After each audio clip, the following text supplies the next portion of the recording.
أما بعد فقد قال الله تعالى في كلامه المجيد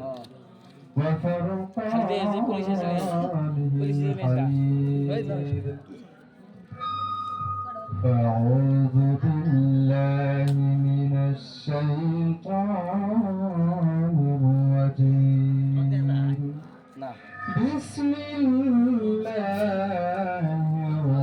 الرحمن الرحيم إنا نحن نزلنا الذكر وإنا له لحافظون ثم بسم الله الرحمن الرحيم ألف لام ميم ذلك الكتاب لا ريب فيه هدى للمتقين الذين يؤمنون بالغيب সমস্ত তারিফ ও প্রশংসা সেই মহান আল্লাহ রাব্বুল আলামিনের জন্য যিনি আমাদেরকে মাগরিবের পর থেকে এই বারাকাত মজলিসে এই জালিকুর রহমানে বসার জন্য তৌফিক দিয়েছেন সেই মহান আল্লাহ রাব্বুল আলামিনের জন্য আলহামদুলিল্লাহ পুলিশ দেই হোক সাল্লাল্লাহু আলাইহি ওয়াসাল্লাম যিনাকে সৃষ্টি না করলে পুলিশের আগে কই সেই নবীর প্রতি সাল্লাল্লাহু আলাইহি ওয়াসাল্লাম মাতরম দোস্ত বুজুর্গ আমি আপনাদের সম্মুখে কিছু কথা তুলে ধরব তার মধ্যে যদি কোনো আমল করা থাকে ইনশাআল্লাহ আমল করবেন ভাই মাতরম দোস্ত বুজুর্গ এই যে কোরআন শরীফ এই কোরআন শরীফটা একটা কি বেঁচে থাকার দলিল কিভাবে যে আপনি যদি একটা জমিন খরিদ করেন ওই জমিনে যদি আপনার দলিল না থাকে ওই জমিনের প্রতি আপনার ই না থাকে বা দলিল ওই জমিনটা আপনি দেখাশোনা করেন না সেই জমিনটা কিন্তু আপনার হাতে থাকে না অন্য হাতে চলে যায় তদুপরি কোরআনের প্রতি যদি আমল না থাকে কোরআনের প্রতি মহব্বত না থাকে তাহলে কোরআন আমাদের থেকে দূরে সরে যায় সেজন্য কোরআন হচ্ছে দুর্বিশ থাকার দলিল নিয়তন দোস্ত বুজুর্গ আল্লাহ রাব্বুল আলামিন এই পবিত্র কোরআন শরীফের ভিতরে বলেছেন ইন্না নাহনু নাযালনা যিকরা ওয়া ইন্না লাহু লাহাফিজুন আল্লাহ রাব্বুল আলামিন এই কোরআনকে নাযিল করেছে আর এই কোরআনের হিফাজতের দায়িত্ব আল্লাহ রাব্বুল আলামিন নিয়েছেন শুধু তাই নয় আল্লাহ রাব্বুল আলামিন বলেছেন এই কোরআনকে যে মানবে এই কোরআনের প্রতি যে আমল করবে আমি তাদের হিফাজত করব এই কোরআন আল্লাহ রাব্বুল আলামিন নাযিল করেছেন আর এই কোরআনের হিফাজতের দায়িত্ব আল্লাহ রাব্বুল আলামিন নিয়েছেন বলেন সুবহানাল্লাহ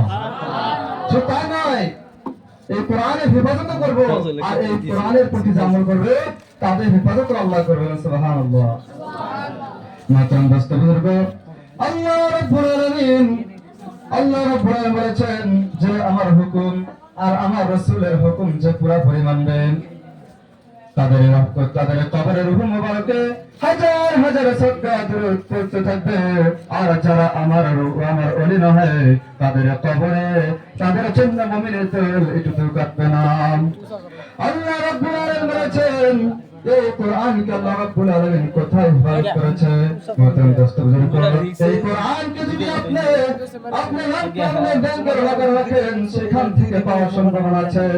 আপনি যদি এই কোরআনকে যেখানে রাখেন না কেন সেখান থেকে পাওয়ার সম্ভাবনা আছে কিন্তু বাবাজি এই কোরআনকে আল্লাহ রাব্বুল আলামিন এমন জায়গায় হেফাজত করে গেছেন এই সিনার ভিতর আল্লাহ রাব্বুল আলামিন এই কোরআনকে হেফাজত করে গেছেন কোথায় আল্লাহ রাব্বুল আলামিন এই কোরআনকে সিনার ভিতর হেফাজত করে গেছেন কেমন ভাবে মহতরম দোস্ত বুজুর্গ আপনি যদি এই কোরআনকে যদি দেখেন একটা উদাহরণ স্বরূপ আর মানুষের মগজগুলো, মাথার মগজগুলো ফটো তোলা যায়, মানুষের হাড্ডির ভিতরে কি তা ফটো তোলা যায়, কিন্তু একটি হাফিজকে টেবিলের উপরে শোয়া তার চারদিকে যদি এক্সরে মেশিন লাগা দেওয়া হয়, তাহলে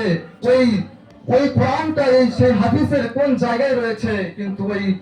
এক্সরে মেশিনে ফটো উঠবে না। আল্লাহ রাব্বুল আলামিন এমন ভাবে ওই কোরআনকে হেফাজত করে গেছেন। সেই জন্যই এই কোরআনের প্রতি আমল করা, এই কোরআনের কথা আমল করা আমাদের প্রত্যেকটি মুসলমানের জন্য কর্তব্য এবং দায়িত্ব। মাত্র দস্তবীরগণ, আল্লাহ সাল্লাল্লাহু আলাইহি ওয়াসাল্লাম মাত্র দস্তবীরগণ মক্কার বড় বড় কবিরা বলেছেন, আল্লাহ নবী সাল্লাল্লাহু আলাইহি ওয়াসাল্লাম এক সময় এই কোরআনকে যখন পড়তে লাগলেন, মক্কার বড় বড় কবিরা আমার নবীর দরবারে হাজির হয়ে বললেন, ও মুহাম্মদ সাল্লাল্লাহু আলাইহি ওয়াসাল্লাম, আপনি যে এই আরবি ইবারত বানিয়ে পড়েন, এরকম আরবি ইবারত আমরাও বানাইতে পারি। আমার নবী সাল্লাল্লাহু আলাইহি ওয়াসাল্লাম বলে দিল, ও মক্কার বড় বড় কবিরা, আমি যে এরকম আরবি পড়ি, এরকম আরবি তেলাওয়াত করি, এরকম আরবি ইবারত তেলাওয়াত করি, এরকম আরবি ইবারত তোমরা কেন? মানুষের দুনিয়ার ভিতরে যত মানুষ আছে, কারো এরকম আরবি ইবারত বানাবার ক্ষমতা নাই। মহাত্মা দস্তবীরগণ, ওই মক্কার কবিরা বলে দিল, ও মুহাম্মদ, আপনি আমাদেরকে এক টুকরা দিয়ে দেন, তার সাথে আমরা আরেক টুকরা বানিয়ে দেব। আমার নবী সাল্লাল্লাহু আলাইহি সাল্লামকে আল্লাহ রাব্বুল আলামিন বলে দিল, ও আমার প্রিয় হাবিব, আপনি তাদেরকে সূরা কাউসারের প্রথম আয়াতটা দিয়ে দেন, তারা যেন এই প্রথমের আয়াতের পরে কি আয়াত হবে, তারা যেন তারপরে আয়াতটা বানায় দেখায়। আমার নবী সাল্লাল্লাহু আলাইহি ওয়াসাল্লাম তাদেরকে সূরা কাউসারের প্রথম আয়াতটা তুলে ধরলেন, ইন্না আ'তাইনাকা